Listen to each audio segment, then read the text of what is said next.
Good morning, good afternoon, good evening, everyone. Welcome back to the channel. We are continuing this, I guess you could say it's a series on the TSP.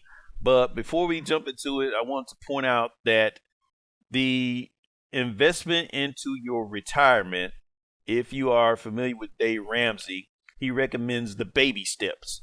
All right. 15% of your income into retirement is actually step four. So the first three steps, let's look at them right quick before you get to this point. As recommended, we'll look at the first three steps. Baby step one is $1,000 starter emergency fund. And the point is to save as fast as you can, and it safeguards you from digging a deeper hole. So when he first started counseling people back 30 something years ago, he first had them getting out of debt, jumping on the debt, paying it off as fast as possible.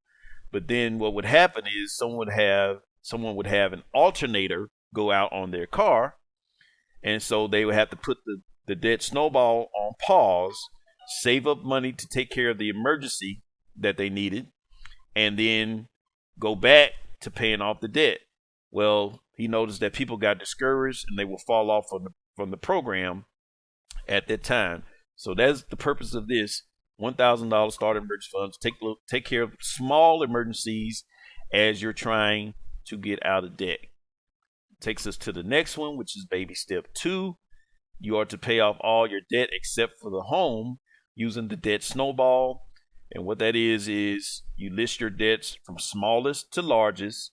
You attack the first one with a vengeance, as he says.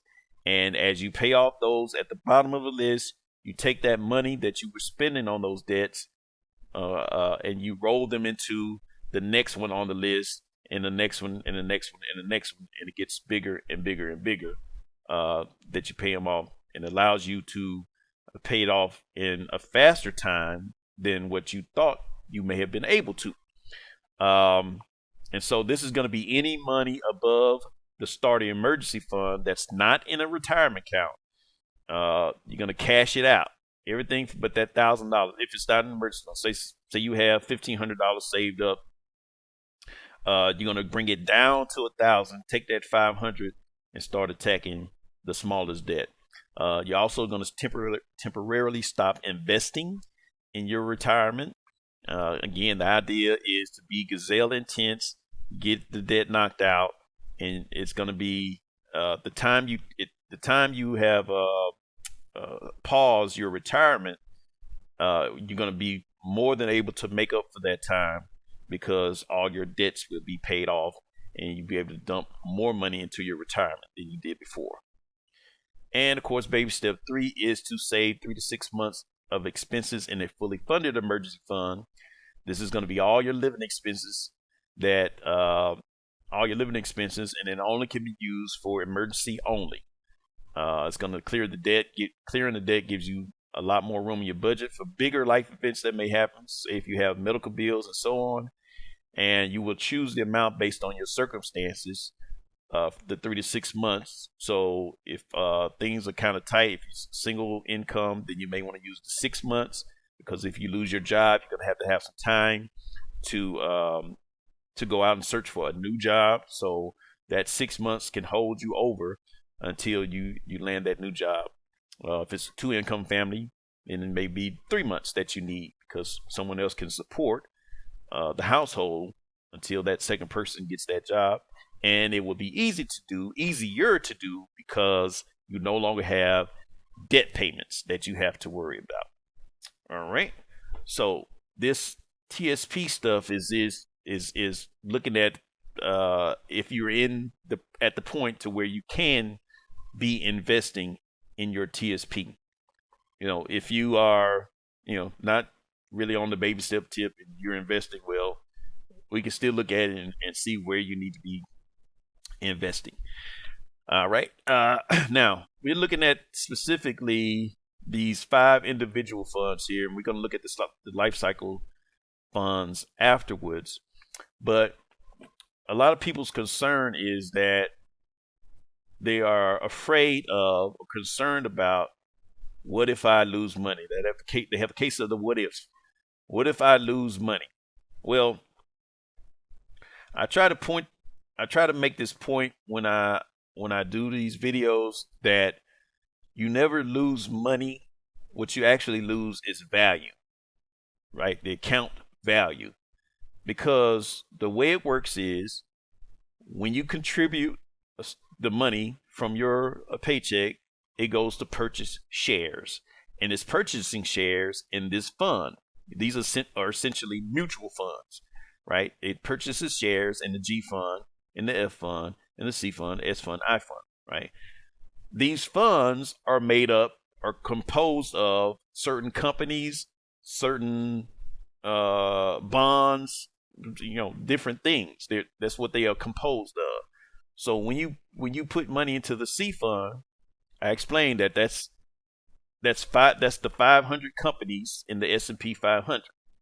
Okay, so for you to actually, first of all, if you're concerned that your account is going to be zeroed out, you're not, it's going to be wiped out. That's impossible. Okay, that means that all the shares, the share price of those 500 companies in the S&P 500 would be worthless. They're zero. All 500 have folded. Okay, that's not going to happen. So let's just get that out of our heads right now. So, well, what could possibly happen? All right. Well, let's look.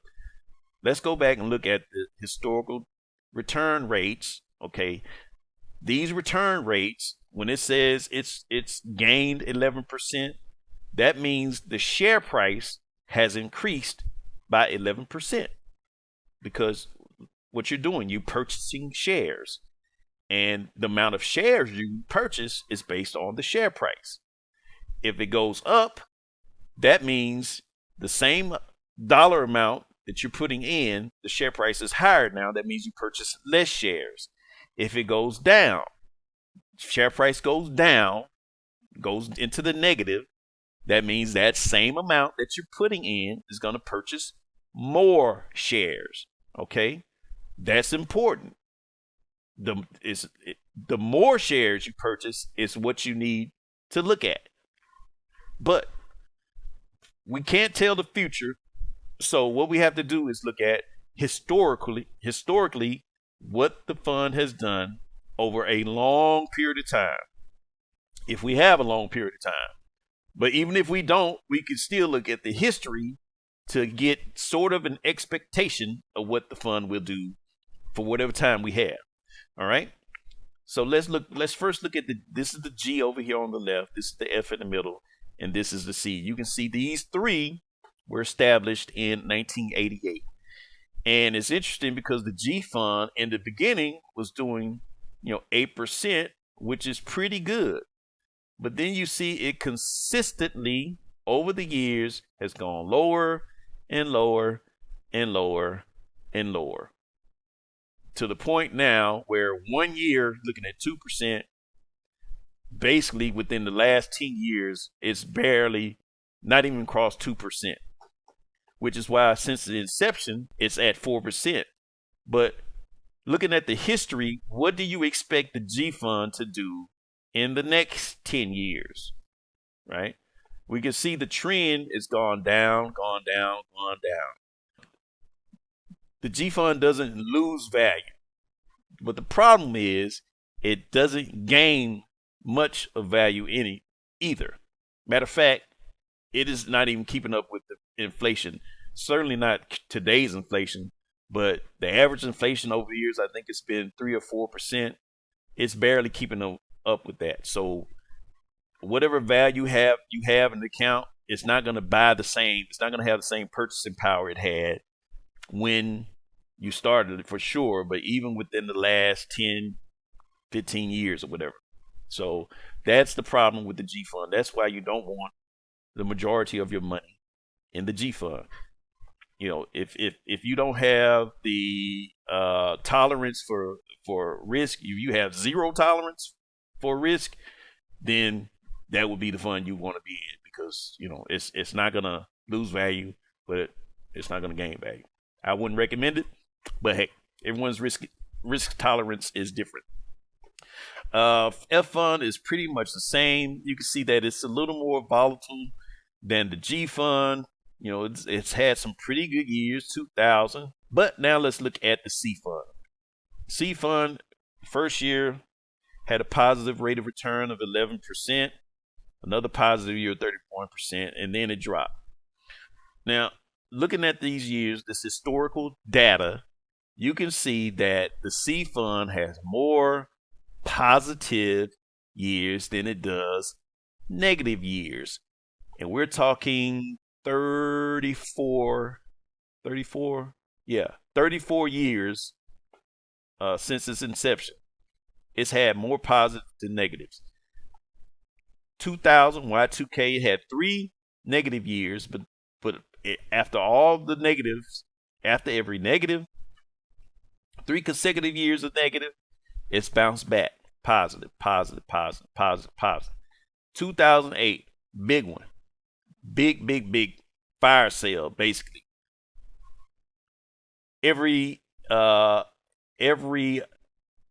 investment out there took a hit, pretty much, especially heavily real estate heavy portfolios took a huge hit because of the housing market crash. Well, what happened? The next year had a positive. So you see, it always rebounds, and we can expect that to happen unless there's Armageddon out there. 2018, another dip, only 4%. But look, 19, 20, and 21 were big years. You should have been investing in your accounts, even if you haven't in a mutual fund outside of your work. If you, by the way, if you are a new employee of the post office, I'm focused on the post office because that's where I work. But this applies to anyone that may look at this video. If you have a job and you're not able to yet contribute to some type of retirement account, that shouldn't stop you from investing, because you can go out and purchase a mutual fund to get started. Doesn't take a lot. I've already showed that with the calculator that getting started, it doesn't take a lot. Over the years, it doesn't take a lot. Get started with a mutual fund. Well, you may ask, well, what can I put? Some guidelines as far as where can I put it? Well, first of all, I advise you to have some type of financial advisor. But say you don't, and you want something that's doing as well as the C fund or similar to the C fund.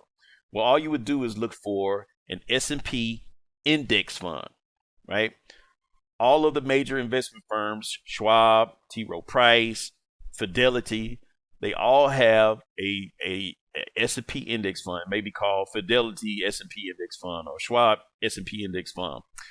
That will give you the same results, the same rate of return as the C fund is, because it's tied to the S&P 500. I want to drive home the point that you should start early. Start as soon as you're able to start. And if you are say you have an outside a retirement account, for instance, then when it is time to contribute to the TSP, you could actually roll those funds into your TSP if you wanted to. You know, maybe it could be doing better than the TSP, but you'd have to look at that. So that is why the C fund that's why it's recommended to heavily put your funds into your contributions into the C fund. Less so in these S&I, where you may say, well, why do you even put money into the S&I if over time the C does better? Well, if you look at this, some years, it's been a couple years when for instance, this year 2011, the S and the I had a negative, the C had a positive, right? But other years when the C had a negative, or C had less than ideal. The I was actually positive. I thought I saw one somewhere on here. Like this year right here, 2005, right? The C only had 4.96%, but the S and the I did much better. So that's why you contribute some of it to it. It's basically diversifying your portfolio. You don't want all your eggs in one basket, as the saying goes. So that's the individual funds. And then again, you see even this the 10-year. That's from 2022 to 2012, basically. The 10-year of the C and the S were pretty comparable, pretty good. The C still outperformed the S. And then the 1 year, big hits on the S and the I. And we know that because the Dow Jones right now is in the tanks. Now, let's go back to this 2008. 2008, the fire sale. Now I have a question. If you were in some investments and you saw your statement and it said negative 36%, 37, 36.99, would that cause you to stop investing? Would it cause you to cash out your investment? Would it cause you to continue the same amount investing? Or would it cause you to contribute more to the investments? All right. That's the question. Put your answer down below in the comment section. We'll come back to it.